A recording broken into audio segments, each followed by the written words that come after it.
നമസ്കാരം. റാഫ്റ്റർ ഫുട്ബോളിലേക്ക് അവർക്കും സ്വാഗതം. ക്ലബ് ഫുട്ബോൾ സീസണിനിടയിലെ രണ്ടാമത്തെ ഇന്റർനാഷണൽ ബ്രേക്കായി.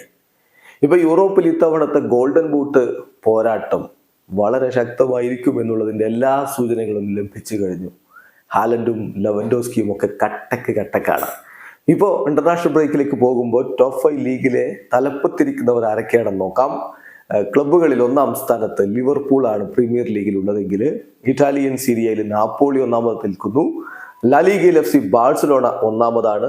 ബയൺ മ്യൂണിക് ആണ് ഇപ്പോൾ ബുണ്ടസ് ലീഗയിൽ ഒന്നാമതെങ്കിൽ AS മൊണോക്കോയാണ് ലീഗ് 1 ഒന്നാം സ്ഥാനത്തുള്ളത്. ഇനി ഗോളടിയുടെ കാര്യത്തിലേക്ക് വന്നാലോ, ഗോളടിയുടെ കാര്യത്തിൽ നിലവിൽ 10 ഗോളുകളുമായിട്ട് പ്രീമിയർ ലീഗിൽ എർലിംഗ് ഹാലൻഡ് ഒന്നാമതാണ്. ഒപ്പം തന്നെ ലാലിഗയിൽ നിന്ന് റോബർട്ട് ലെവൻഡോസ്കിയുമുണ്ട്. ലാലിഗയിലെ ടോപ്പ് സ്കോറർ ലെവൻഡോസ്കി, പ്രീമിയർ ലീഗിലെ ടോപ്പ് സ്കോറർ എർലിംഗ് ഹാലൻഡ്. മുമ്പ് ബുണ്ടസ് ലീഗിൽ ഇവർ രണ്ടുപേരും ഗോൾ അടിച്ചു കൂട്ടി നമുക്ക് ഓർമ്മയുണ്ട്. ഇപ്പൊ 2 വ്യത്യസ്ത ലീഗുകളിൽ നിന്ന് ഗോൾ അടിച്ചങ്ങ് തിബർക്കുകയാണ്. ഹാലൻഡിന് 10 ഗോളുകൾ, റോബർട്ട് ലെവൻഡോസ്കിക്ക് 10 ഗോളുകൾ. ബുണ്ടസ് ലീഗയിലെ നിലവിലെ ടോപ്പ് സ്കോറർ എന്ന് പറയുന്നത് ഒമർ മർമോഷ് ആണ്. അദ്ദേഹം 8 ഗോളുകളുമായിട്ട് നിൽക്കുന്നു. സിരിയയിലാകട്ടെ മാറ്റിയോ റെറ്റഗിയാണ്.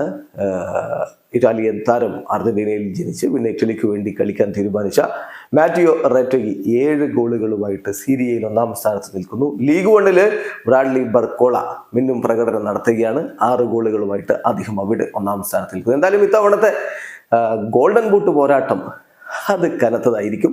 ലെവൻഡോസ്കിയും ഹാലൻഡും 2 വ്യത്യസ്ത ലീഗുകളിൽ നിന്നുകൊണ്ട് സുവർണ പാതകത്തിനായിട്ട് പോരടിക്കുന്നു. വീഡിയോ അവസാനിക്കുന്നു. ഫുട്ബോൾ ലോകത്തെ കൂടുതൽ വിശേഷങ്ങളുമായി റാഫ്റ്റർ എത്താം.